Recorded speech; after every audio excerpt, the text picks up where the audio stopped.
All right, so we are back. So let's get into this story right here. Right, what's going on with the Wagner Group?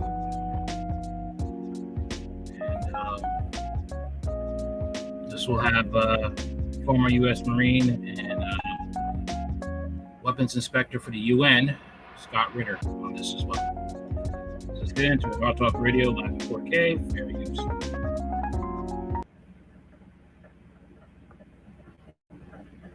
4 hours a short time ago, word from Russia that Wagner will be asked to turn over all of its weapons, lay down its arms. Is this the end of the Wagner Group? We also hear from Russian authorities they've dropped charges against Prigozhin, the mercenary leader who led this quote-unquote coup over the weekend. And German state media over the past 24 hours claiming peace talks could begin as early as next month, that global leaders met secretly in Copenhagen, and they're on board with peace talks. So to make sense of all of this, former UN weapons inspector Scott Ritter joins us now. Scott, thanks for coming back to the show. Let's, I guess, start with Prigozhin and this news of Wagner. Are they done?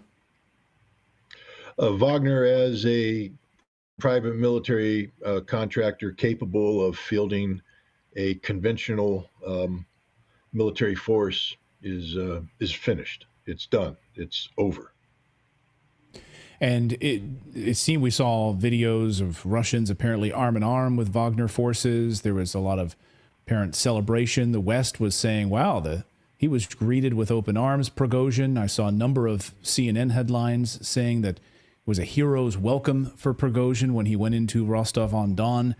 And now charges are dropped against Prigozhin. So will he be prosecuted in any way? Is he going to live out his days in Belarus? And what do you make of this Western narrative of sort of a hero's welcome for him?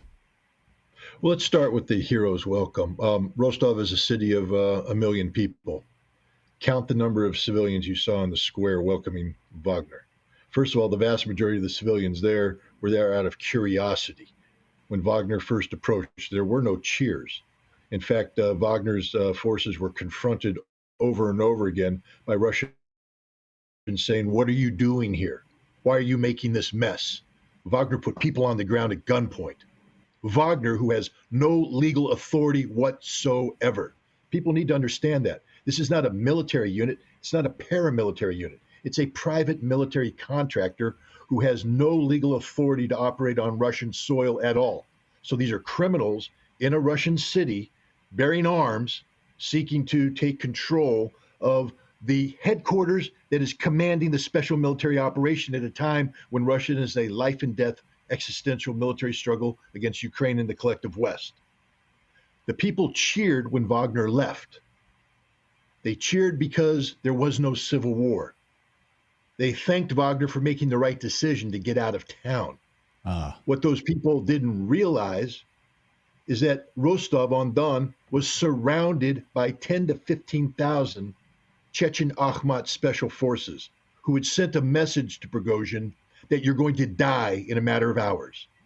That when Putin gives the green light, we will come in and we will kill you and we will kill all of your Wagner mercenaries. Prigozhin also received the same message from his commanders as they approached Moscow. They entered the Serpukov area, and there were 2,500 Russian special forces lined up there, dug in. They were backed up by thousands more special forces who were outflanking the Wagner forces. And Wagner commanders came back and said, we're going to get into a fight. Now, here's another thing people don't realize. What is a basic combat load? That's what a soldier carries on him to engage in a fight. You know how quickly you fire through your basic combat load in a heavy firefight? Like that. Where's the resupply come? Wagner would have run out of ammunition in hours, and they would have all died. That was the reality. Prigozhin didn't negotiate anything. Prigozhin was told, leave. You're done. Unplugged. Get out of Russia, and Wagner is finished. And that's what we're seeing. So all this concept of a negotiated settlement, Prigozhin making a point, Wagner being treated as heroes. Wagner is a criminal entity. A criminal entity. 3/4 of Wagner refused to participate in this coup d'etat. This coup has been planned for months. Russia has known about it. Russia has been coordinating with the commanders of Wagner to avoid a civil war, to have them conform with Russian law, to have the Wagner fighters sign contracts binding them to the Ministry of Defense. So now that they have a legal status, to get the commanders to do the same thing, to end Prigozhin's billion-dollar money-making venture. People need to understand that Prigozhin is not a military commander. He is a businessman who makes money off of slaughter and blood. Bakhmut, where 20,000 Wagner fighters died. People need to remember that. There is no wonderful formula for Wagner's success. They're not an elite fighting force. 30,000 of the 50,000 Wagner soldiers who fought in Bakhmut were criminals, convicts, with 21 days training. You cannot become an elite fighting force with 21 days training. You were given 21 days training, basic small arms knowledge, basic maneuver, and told, advance or die. That was it. If you survive, your conviction is swiped clean. These were fanatics who fought aggressively, but they're not elite. 20,000 of them died. These units suffered 60% casualties. This sounds like The Dirty Dozen. I don't know if you ever saw that movie. It's like 12 people who are war criminals, and if they made it through the mission, you know, they were rewarded with freedom. It really reminds me of The Dirty Dozen. And Prigozhin's lecturing people, saying, we gave you a case study of how you should have advanced through. Prigozhin knows nothing of war. Again, he has no military experience whatsoever. Every operational and tactical decision is made by his commander's council, and this commander's council signed off on tactics that caused shock units to lose 60% casualties, 20,000 dead, and he's saying that the Russians are slaughtering their troops. If the Russian Ministry of Defense followed the Prigozhin model, 300,000 Russians would be dead, and they still would have only advanced a few kilometers. Prigozhin is insane, and that's what people need to understand. Wagner, they fought bravely, they fought heroically, but to call Wagner elite, no elite unit suffers 60% casualties. That's not elite, that's fanatical. And here's the other important thing. The Russian military did not want to fight the Battle of Bakhmut. Prigozhin entered that battle because he was in a very difficult situation. Russian law does not permit a private military army, which is what Wagner had become. It can't operate on Russian soil. So they were going to pause the battlefield, pull Wagner out, and reconcile this legality issue. Prigozhin realized the second they did that, he would lose his billion-dollar business. So he pushed into Bakhmut to keep the fight going, to compel the Russians to fight, sacrificing 20,000 men. Every soldier that died in Bakhmut, it's Prigozhin's fault. He murdered them as a business decision to compel the Ministry of Defense to give him the ammunition to create a precedent of supplying a private military contractor in violation of Russian law. And he continued to push that battle even when the Russian high command said, we don't want this. He forced the Russian high command to divert forces from other areas of the front to protect the flanks of Wagner as they advanced. Thousands of Russians were wounded and killed because of Prigozhin. So this idea that Prigozhin is some sort of military genius who is in command of an elite fighting force that saved Russia is absurd in the extreme. I'm not denigrating the courage of the individual Wagner fighter or the tactical competency of their commanders. I'm telling you that Yevgeny Prigozhin is a psychopathic, mass murdering criminal, and he's alive today only because Vladimir Putin didn't want to start a civil war where Russians would end up killing Russians. Fascinating. We had just a short time ago the question of whether or not Prigozhin was working alone in this coup, this march towards Moscow. Rostislav Ayshenko, political scientist, Russian political scientist, says it's not likely that he was working alone. The amount of organization in order to move on this would have required some kind of support from within Russia, perhaps from the capital, from the Kremlin in some capacity. Do you buy that analysis? Do you think he was working with other people, or he was working alone in this decision? No, I mean, that's an absurdity, frankly speaking. Wagner had become a massive enterprise. Again, by the time they withdrew 25,000 troops, that's a significant force with tanks, artillery, aircraft. They didn't need the Kremlin's help or the military's help to plot a coup. The help that Prigozhin got was from his military command council, but here's the rub. See, Prigozhin's thinking about a coup had been known to everybody. Everybody. The CIA knew about it. We know this now because they admitted briefing the Gang of Eight in Congress about Prigozhin's coup, and they briefed them weeks ago, months ago. MI6 briefed the prime minister about the same thing. MI6 coordinated with the Ukrainian government, telling them to stop your offensive operations until Prigozhin's coup goes forward, because there's a chance there's going to be a civil war in Russia where they will remove forces from the battlefield, and then you can do your attack. Everybody was aware of this, including the Kremlin. But what the Kremlin was doing is they wanted to avoid a civil war. They wanted to avoid a situation where they had to go in and forcibly disarm 25,000 Wagner soldiers. Okay, so I'm going to switch to the article now. So I'm taking a risk here, and I'll read from there.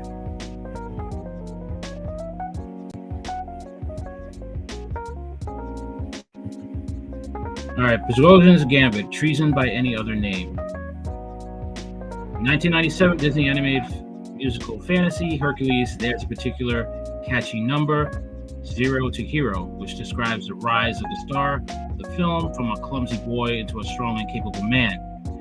In the span of less than 24 hours, Yevgeny Prigozhin, the public face of the Wagner Group, a Russian private military contractor with shadowy ties to Russian military intelligence, has flipped the script of this ashes to diamond's tale, transforming an organization that had, through virtue of its impressive battlefield performance, become a legendary symbol of Russian patriotism and strength into a discredited band of disgruntled traitors seeking the violent overthrow of the constitutional government of Russia on behalf of nations who seek the strategic defeat and ultimate destruction of Russia.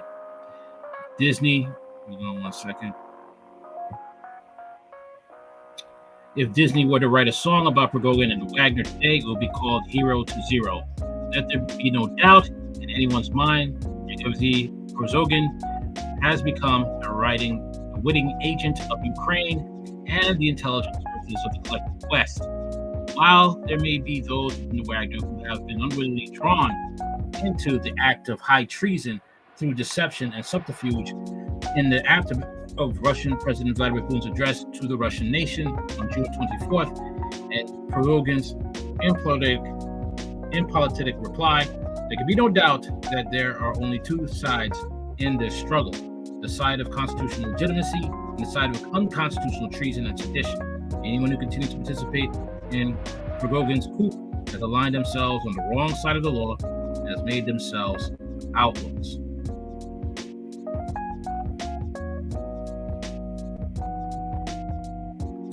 Having taken Wagner down this unfortunate path, one needs to examine the motivations stated and otherwise that could prompt such a dangerous course of action. First and foremost, Prigozhin's Gambit must be looked at for what it is, an act of desperation. For all its military prowess, Wagner as a fighting force is unsustainable for any period without the logistical support of the Russian military defense. The fuel that powers Wagner's vehicles, the ammunition that gives its weapons, their lethality, the food that nourishes its fighters, all comes from the very organization that Prigozhin has set his sights on usurping. This was a stupid idea. This reality means that to succeed, Prigozhin would need to rally sufficient support behind a cause capable of not only sustaining his gambit, but offsetting the considerable power of the Russian military of defense and the Russian Federation, which, if left intact, would be able to readily defeat the forces of Wagner in any large-scale combat. In short, Prigozhin is looking to create a so-called Moscow Maiden designed to replicate the success of the events of the early 2014 in Kyiv, where the constitutionally elected government of President Viktor Yanukovych was toppled from power through the violence and force of the will that was orchestrated by Ukrainian nationalists supported by the US and Europe. Fantasy of the Moscow Maiden has been at the center of the strategy of the collective West and the Ukrainian proxy from the very start. Premised on the notion of the Russian president propped up by a thoroughly corrupt oligarch class, the idea of creating conditions to rise to sufficient unrest capable of bringing down the Putin government. Like a proverbial house of cards, was primarily objective of the sanctions regime imposed by the West after its initiation of the special military operation on February 24th, 2022. The failure of the sanctions to generate such a result compelled the collective West to double down on the notion of collapsing the Russian government, this time using a military solution. The British Prime Minister pressured his Ukrainian counterpart to forego a negotiated settlement to the conflict that was ready to be signed in Istanbul on April 1st, 2022, and instead engaged in a protracted war with Russia fueled by tens of billions of dollars worth of military and financial assistance designed to inflict military losses on Russian sufficient to trigger the domestic unrest, the elusive Moscow Maiden.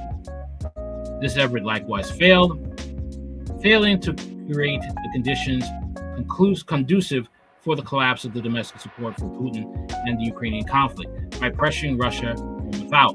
The collective West began working to create conditions for bringing down Russia by sowing internal seeds of decision. This strategy hinged on a very sophisticated information warfare scheme, which simultaneously sought to suppress and discredit narratives which sustained the official position of the Russian government, while building up covert agents of influence within the social media outlets deemed to be influential amongst the Russian public.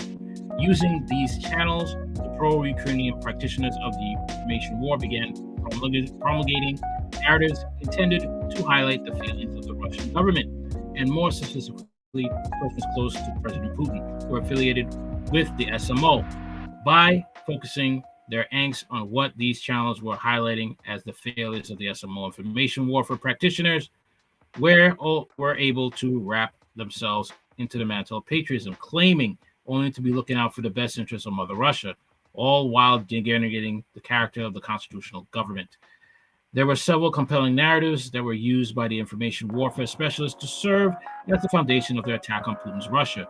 One of the more popular were grounded in the mythology of 2014 and the early resistance to the Ukrainian nationalists who sought to impose policies of cultural and linguistic genocide on the ethnic Russian population of the Donbass. Let there be no doubt, the fighting that took place in the initial months and years of the Donbass conflict was difficult and bloody, and those who rallied to the cause of this ethnic Russians of the Donbass deserve tremendous credit for their courage and resilience in the face of a dangerous enemy.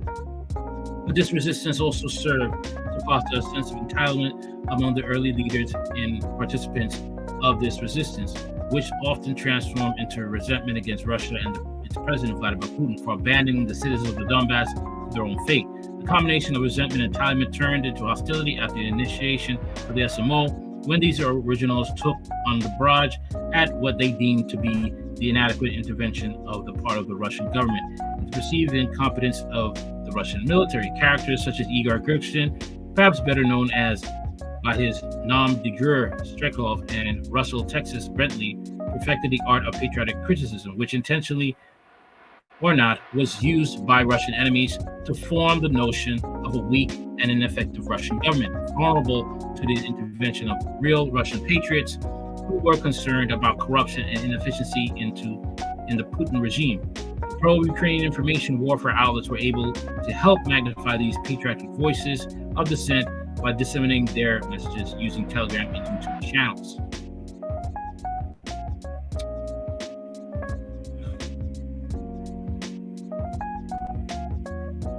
The thing is, though, if this had really gone off as planned, all of us would be in trouble. All of us would be in trouble because Putin would have used those nukes so fast. As expansion on the theme of betrayed patriot involves the Wagner Group itself and is pertinent to the present matter. The origins of the private military contract company Wagner are murky, but appear to be linked to the events of 2014 in the Donbass and the need of the Russian government to create a vehicle for the provision of relevant military expertise and material to the ethnic Russian resistance in the Donbass that would not conflict with Russian constitutional prohibitions against the deployment of irregular Russian army personnel on foreign soil. From its inception, Wagner was an adjunct of the Russian military intelligence GRU and responsive to the commands of the Russian General Staff. This placed Wagner in the shadowy space between being an official agent of government policy and independently funded private military contractor. Following the initiation of the SMO, the role played by the Wagner in the Donbass conflict expanded, transitioning from an advisory capacity to major combatant by expanding the scope and scale of the Wagner presence. Wagner grew in its corps-sized formation equipped with heavy weapons, including armor and artillery, as well as fixed-wing fighter aircraft, and was assigned responsibility for a section of the front lines which intended the twin salt mining towns of Sumy and Bakhmut, both of which had been heavily fortified by the Ukrainian army. The bloody fighting for the Soledar-Bakhmut complex, which became known by the sobriquet the meat grinder, helped transform Wagner into a legendary combat force in the midst of the Russians and elevated Prigozhin's profile considerably. Wagner achieved its well-deserved martial reputation largely because it was able to operate independent of the suffocating bureaucracy of the Russian military. Thus, liberated Wagner was able to best exploit the experience and skill of its veteran fighters, streamlining command and control and tactical decision-making to enable Wagner to seize and maintain operational initiative, allowing Wagner to dominate the battlefield. While Wagner had operational independence, it received its operational tasking from the Russian General Staff, which also provided Wagner with the weapons, ammunition, fuel, and logistical sustainment necessary to carry out its assigned mission. The legal status of the Wagner was secure so long as the territory it operated was not Russian. This changed, however, in the aftermath of the September 2022 referendum, which saw the Donbass transition from being an independent entity to being a part of Russia. Wagner was able to maintain its unique status during the political transition of the Donbass to full Russian constitutional control. But once this transition was completed sometime in the early 2023, reality came home to roost. Logistical requisitions, which used to be treated as special requests, approved as part of the general support provided by Russia to the Donbass, were not treated as part of the routine logistical establishment of the Russian military of defense. From a practical standpoint, this meant that quantities of ammunition, especially in terms of artillery shells, was cut back to reflect the norm used to support military formations of a similar size. Wagner's tactics, however, were contingent upon the ability to support their operations with overwhelming fire support. Denied the quantities of ammunition they were used to receiving, Wagner's assault task began to take heavy casualties, prompting Prigozhin to initiate a public feud with both Sergei and Gerasimov, whom he accused of incompetence and corruption. Prigozhin's antics, which were played out into intimate detail on social media, caught the attention of pro-Ukraine information warfare specialists who began promoting the narrative of Prigozhin, a former convict with zero political experience, assuming a leadership position in Russia. Prigozhin himself seemed to feed off the notion. While publicly denying any such ambition, Prigozhin continued in his public trolling of Shigura and Gershonov. The vitriol became so intense that Putin was compelled to summon both men to the Kremlin, where they were read the riot act by an irate Russian president and told in no uncertain terms to cease and desist or pay the consequences. Putin also at this time had Shoigu step back from being the overseer of the Wagner logistical support, instead turning that task over to General Sergei Surovikin, a senior military commander overseeing the air component of the SMO. In retrospect, this was a mistake, as it only reinforced the notion in Prigozhin's mind that if he made a big enough scene, Putin would yield to his desires.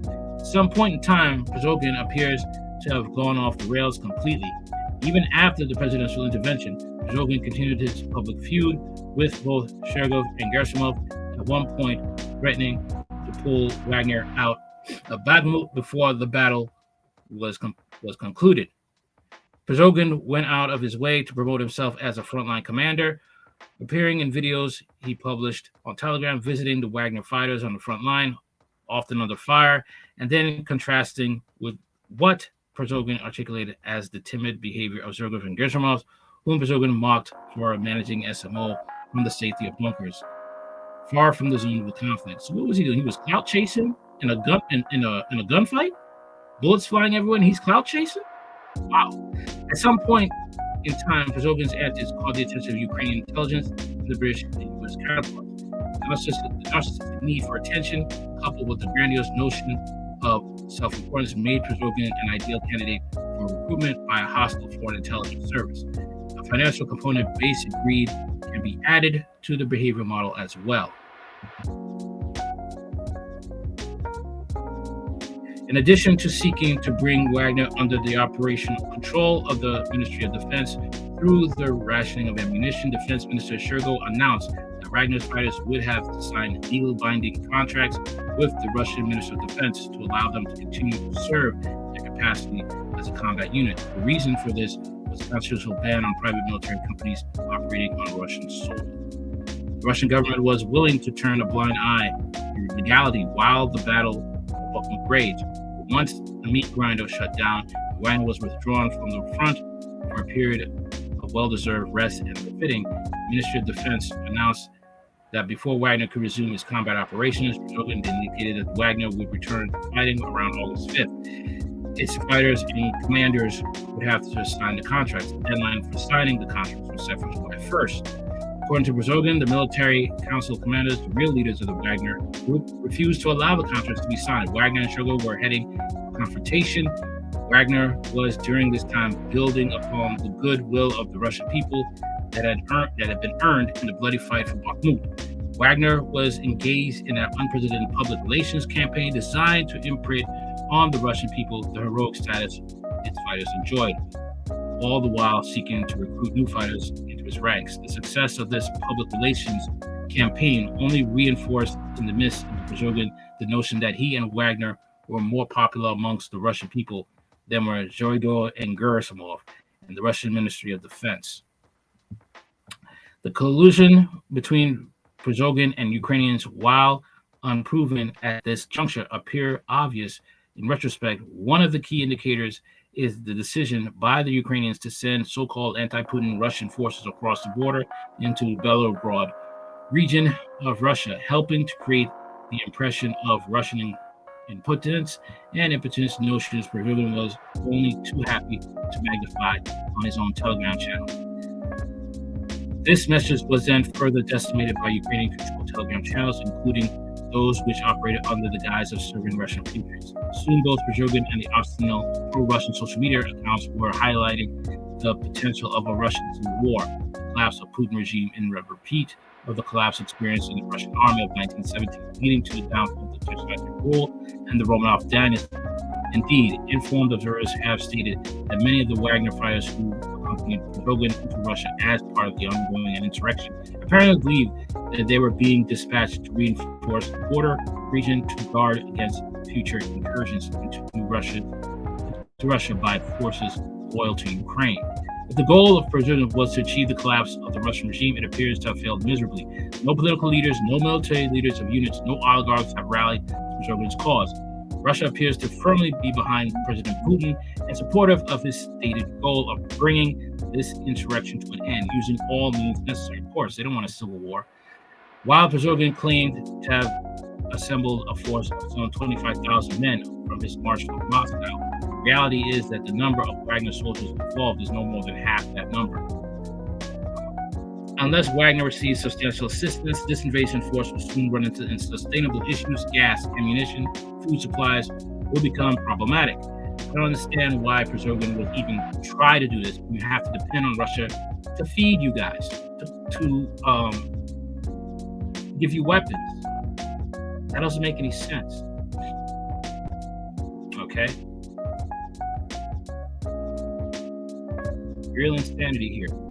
Moreover, as Russian forces began to physically confront Wagner, it will become crystal clear to the actual fighters that far from defending Russia from a corrupt and inept regime, Wagner has become a pariah, forever linked in the minds of Russia as traitors who sought to stick a knife in Russia's back at a time of great peril to the survival of the nation. In short, Wagner will have transitioned from hero to zero.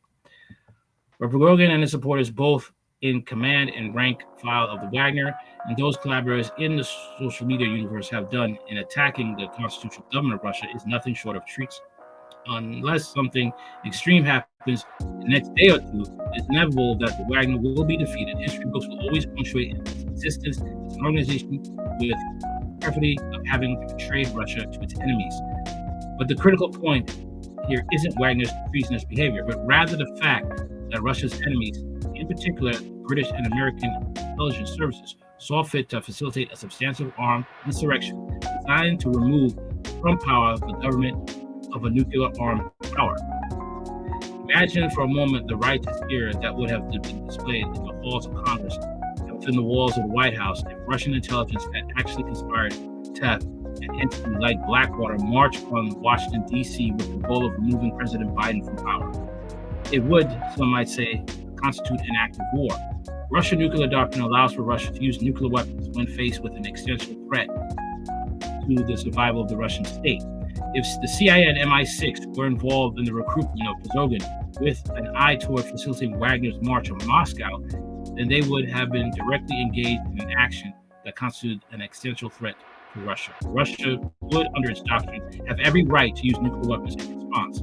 For everyone cheering Prigozhin along with this mission, think on that long and hard as you train your weapons. Because if Putin were to succeed, there may be no tomorrow.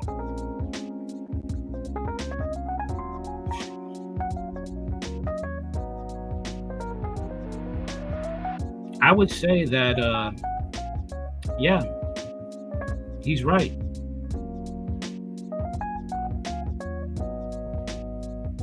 Because, like I said, if he was to succeed,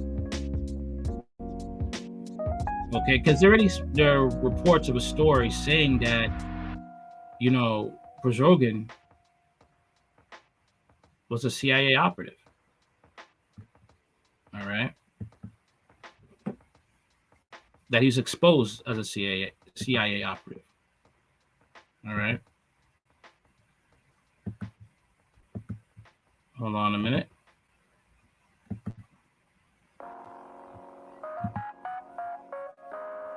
Hold on a second. And here we go.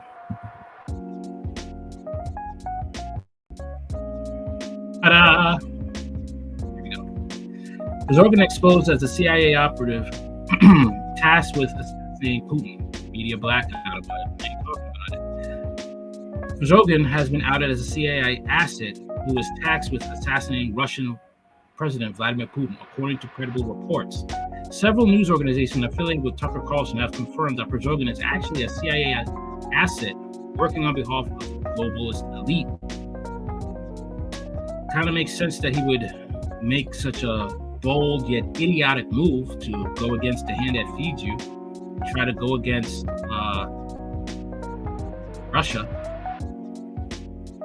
Once again, I don't get how you're a military contractor group and you want to go against the people that are actually giving you weapons.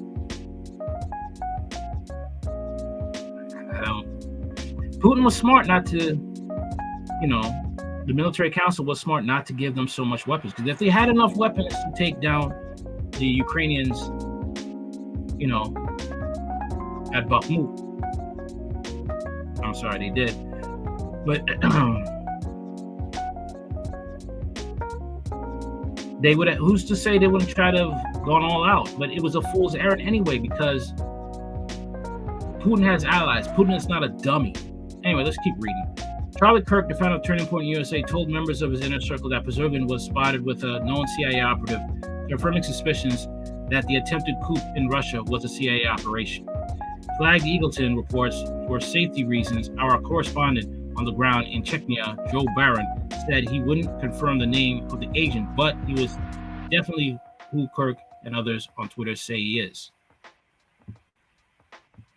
He's ours, said Barron. We hope he gets out alive at this point, which seems highly unlikely. Another source known to the journalist confirms that Barron would be uniquely qualified to confirm the identity of the U.S. intelligence asset. I spent the better part of the week at Mar-a-Lago last year, he said. I had access to all kinds of stuff. I remember President Trump one night explaining to me that this guy was one of our most valuable spooks. And then, boom, there he is, uncanny. Looks like we can thank the best president ever once again for helping us clear up what actually happened in Russia.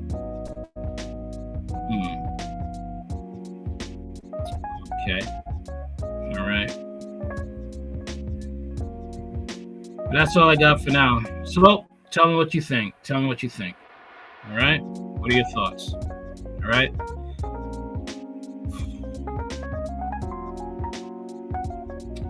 Other than that, anything you want to know about this channel, it's in the description box. All right? And that's about it. Later. Like, share, comment, and subscribe.